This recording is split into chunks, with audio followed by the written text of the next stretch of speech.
سکتا ہے کوئی نکل جائے. میں عرض کر رہا ہوں خدا کی قسم سینکڑوں نہیں ہزاروں لوگ نکل چکے ہیں اور فکر نہیں کرنا. ہزاروں اب تک 50-60 ہزار تک وہ موت کے گھاٹ اتر چکے ہیں. السلام علیکم ورحمۃ اللہ وبرکاتہ. امید ہے کہ سب دوست خیریت سے ہوں گے. مولانا مظلوم گل صاحب کی بیان کا سمجھنا لازمی ہے. ہم اگر تعاون نہیں کریں گے ہم تو اس دنیا سے چلے جائیں گے. شاید مرتدوں کی موت ہمیں نہ ہو. اس لیے علماء مفسرین نے لکھا ہے کہ جہاد سے روکنے والے لوگ اور جہاد کے ارادہ نہ کرنے والے، جہاد سے روکنے والا وہ جتنا بڑا مولوی ہو، جتنی بڑی اس کی داڑھی ہو، وہ مرتد ہوگا.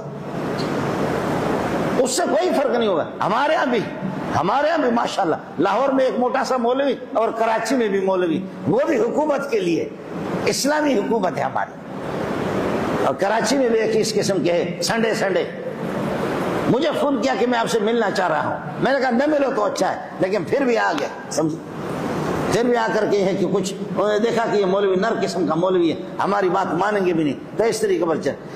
ان حالات کے اندر للہ فی اللہ جو آپ سے بن سکے، جس طرح آپ سے بن سکے، آپ یہ ہے کہ اپنا چار پیسے بھی جمع کریں، مصنوعات کا بائیکاٹ بھی کریں. اور نوجوان میں عرض کر چکا ہوں نکل چکے. اور اگر کوئی یہودی مل جائے وہ پٹھان و بلوچ اور کس کر کے پٹائی کرو. اور میں آپ کو بتاؤں یہ صدر میں اللہ کو ڈیفنس میں بہت ہے یہودی، کس کر کے پٹائی کرو.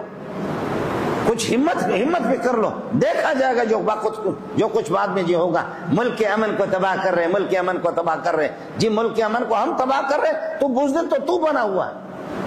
ملک کے امن کو ہم تباہ کر رہے ہیں اس طریقے پر. اس لیے میرے نبی نے فرمایا اذا رأیتم اليہود فضیقوا علیہم الطریق.